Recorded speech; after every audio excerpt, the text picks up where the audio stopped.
Yeah, that's not good. Good afternoon, everybody, and welcome to the RC Adventure Channel. This is video number 2 of the Alaska to Florida road trip. I'm actually on day number 3, though.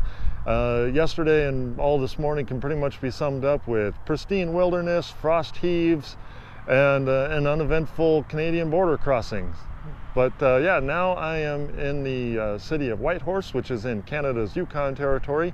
And specifically, I'm at the Yukon Transportation Museum, which is a really cool museum. If you're ever in the area, I'd highly recommend checking it out. Right behind me is actually the world's largest windsock, as they call it. It's an old DC-3 mounted on a pedestal, and it does pivot with the wind. It's actually been moving around as I've been filming. It's pretty cool here. Hopefully it moves a little for you so you can see it. Come on, move. Anything? Nope. Okay, blowing on it doesn't quite work. Hey, had to try though, right?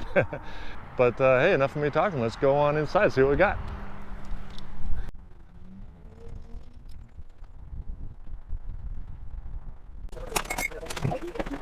Look at that, you guys. Look at the airplane up on the ceiling.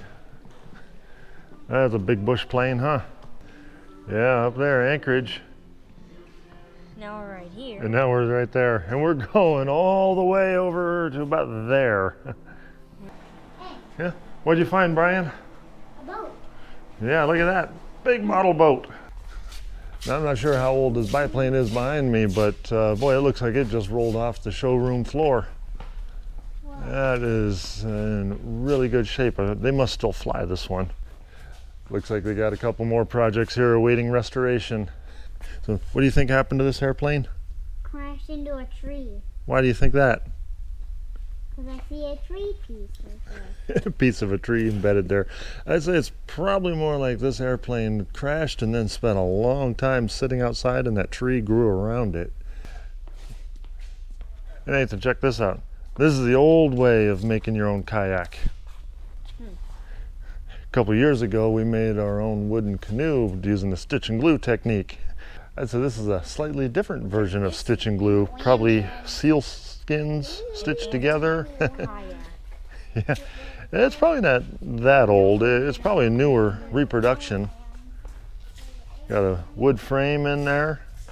Took some time to make one of those, but you know, you needed it to go hunting. For those of you thinking that that older version of Microsoft Flight Simulator you have is looking quite dated, you had to check this simulator out. And then here's the inner workings of it. Yeah. You want to see in there, Brian? Wait, there are no pipes? There's no pipes. He looks at all those pulleys and cables and arms and stuff. And what's his first reaction there? What? There's no pipes? Okay, you're heavy. I gotta put you down. Oh, the pipes are down here. Now we come out here, out into the yard, and what in the heck is this thing, huh? Look at the tires on this monster. I guess when you absolutely positively have to drive over it, put tires that are about 12 feet tall on it and you'll be good to go. That thing is even taller than you, Nathan. It's taller than all of us. I believe this is what they used to call the land train. When they didn't have a road to get stuff where they needed to get it, they could drive it right over the tundra. There we go, we'll get a look on the inside. Probably can't see very much, but hey, why not? And then all the way up there on the top is actually like an observation bubble. I'd imagine that you probably needed that for navigation. And I'm going to go out on a limb and say there's an engine inside there. I don't know what the camera's seeing, but I can't wait to review the footage just to take a peek in there myself. So there we go. There's a little open hatch on the back. We can take a peek inside. Don't know what we saw, but pretty darn impressive anyway. This museum does a great job of showing what life was like in the early days of the Yukon territories, Everywhere you look, you see machines that were built or modified to be as durable as possible, to have extra insulation, extra heating, carry extra fuel, and yeah, there was the occasional sort of backwoods engineering kind of repair done.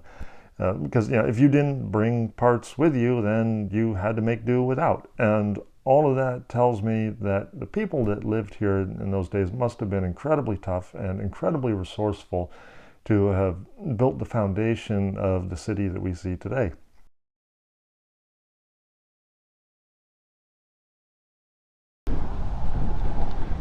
So we got snafu number one for this road trip here.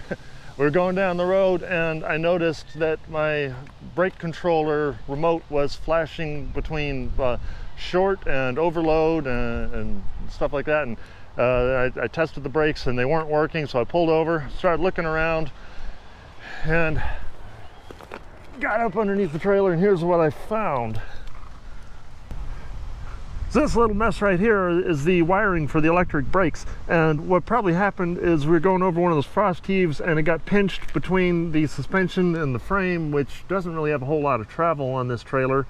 So yeah, that's what's going on. Should be pretty easy to fix though, just need a little electrical wire and maybe a zip tie to hold it in a slightly different spot, but yeah, better get working on that.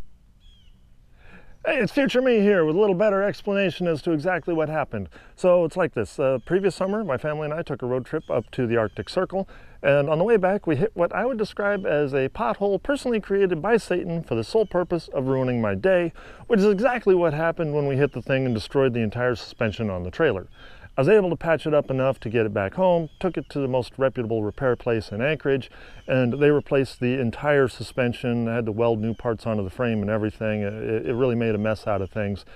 The real problem came though when we tried to get new parts for it, because COVID-related supply chain issues meant that we couldn't find identical parts, so we had to go with the next best thing. And that would of course be a spring with a flatter profile. The old one had more of a curve to it, and going to the flatter profile effectively lowered the trailer and closed the gap between what was at the time the top of the axle and the bottom of the frame, and allowed the two to make contact every time we went over a bump. Now the solution to this, as you can see, was just to move the axle around to the bottom of the spring. Unfortunately, by the time I figured all that out, I had also bent the new axle, and had to replace that a little bit later on in the trip.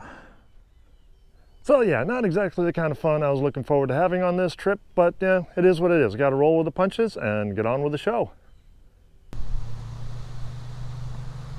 All right, and just like that, we're ready to hit the road again, and it's starting to rain. Lovely. Hey, at least this wasn't as bad as the snafu that I had on my first drive up here. We had a tire come completely off the rim, destroyed brakes, rims, everything. That was a mess of a night. Let's get going. Well, yeah, I don't know about you guys, but checking out all those bush planes there at the museum kind of made me want to do a little backcountry flying on my own. So, hey, I've stopped on the side of the road here. It's kind of a good time to get out, take a break, walk around a little bit, and do some flying. So, let's get to it. All right, so I've given myself as much runway as I possibly can, because the two most useless things during your takeoff are the runway behind you and the sky above you. So, all right, clear prop. And Nathan here says I have permission to take off. And you know what? I think actually I'm going to point toward that way because that's kind of open space, so let's go for it.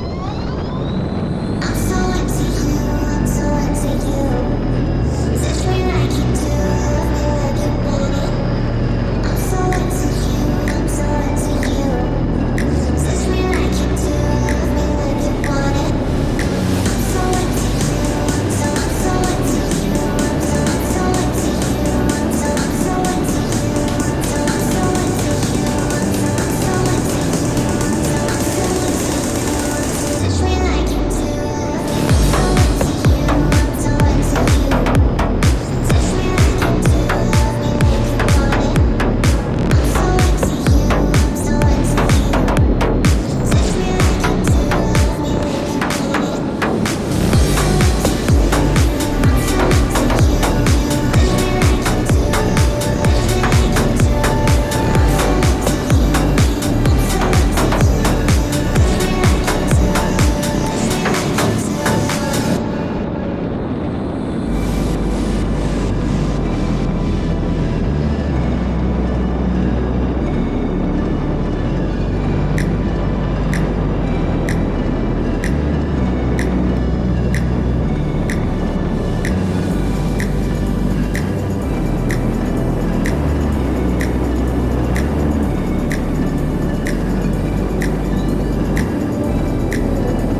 right, about time to land here. That truck just passed and probably going to leave me with a bunch of turbulence. But I think we're all right. Should be dissipating. Oh, the airplane is getting bounced around pretty good. Doing all right. We're stable. Oh, that's all right. It went a little longer on that landing than I thought it would. Let's see, what do we got? There's only the left wingtip that hit, and yeah, it looks all right. What do you think, Brian? Was that fun? Good way to spend a little rest stop, right? Well, hey, I hope you guys enjoyed that video. Really appreciate the thumbs up if you did. It really does help feed the YouTube algorithm and helps me out and all. If you want to see more like this, the subscribe button hooks you up there, and the bell icon will let you know when my next video's up and ready to go. But until then, I got to hit the road, so catch you later.